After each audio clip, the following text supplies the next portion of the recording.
The Stoic secret to controlling your emotions. There is something destroying your mental clarity every single day, and you don't even notice it. It's not the external world, it's not other people, it's not your problems. It's the way your mind reacts to what happens. At some point in your life, you started believing that feeling too much was normal, that losing emotional control is just part of who you are. But what if that isn't true? What if the greatest human power is not what you feel, but what you choose not to be controlled by? There is an ancient secret, buried for over 2,000 years, that can completely change the way you respond to life. But almost no one truly understands it, because the mistake begins before the emotion even appears, and that's where everything becomes dangerous. The invisible problem. Imagine this scene. You receive a cold message, an unusual silence, a response that feels too short. Your heart changes rhythm. Your mind starts filling the gap with stories. They are ignoring me.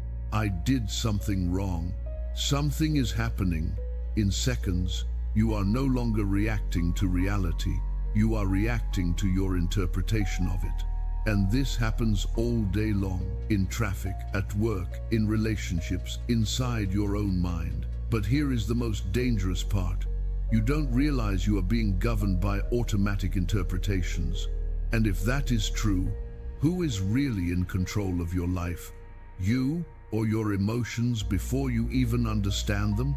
And there is an even more uncomfortable question. Why does your mind always seem to exaggerate everything? The mental trap. The human brain was not designed to make you happy. It was designed to keep you alive, and that changes everything. It interprets any uncertainty as a threat. A strange look becomes rejection, a delay becomes abandonment, a mistake becomes failure. But this is not reality, it is a filter. The Stoics called this assent.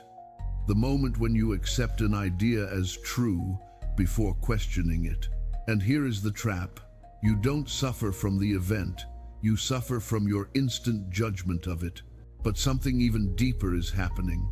Because this judgment is not conscious, it comes from old experiences, from emotional memories, from wounds you don't even remember anymore. And without realizing it, you keep repeating emotional patterns as if they were absolute truth. But the Stoics already knew this. And here is where the story completely changes. The science behind it. Modern neuroscience confirms something the Stoics practiced in real life. There is a gap between stimulus and response.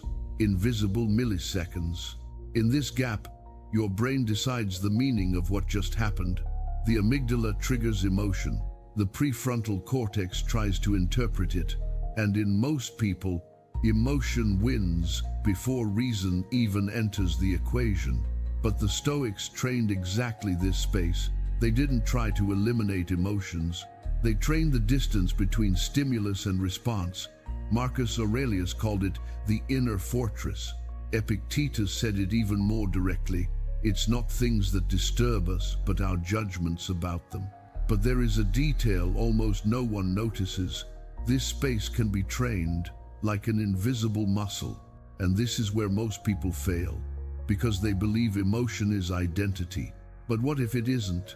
What if emotion is just a passing impulse trying to become a decision? The Stoic secret is not controlling emotions, it is controlling the point where you merge with them.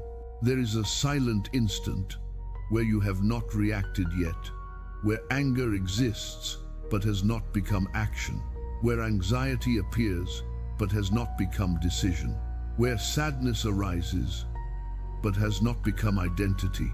That instant is the only place where you are free.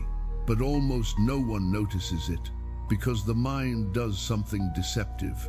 It convinces you that you and the emotion are the same thing, but you are not. You are not anger, you are not fear, you are not insecurity. You are the one observing all of it happening, and when you understand this, something inside you quietly breaks. But that break is not the end. It is the beginning of another way of living, The Stoics did not live without emotions. They lived without being ruled by them, and that changes everything. In practice, they trained 3 questions. Is this under my control? Is this a fact or an interpretation? What response is rational, not emotional? It sounds simple, but in reality, it is brutally difficult because it requires something almost no one has: a pause between feeling and action, between impulse and decision. And when you start applying this, the world doesn't change, but your relationship with it does. Problems still exist, but they stop controlling you.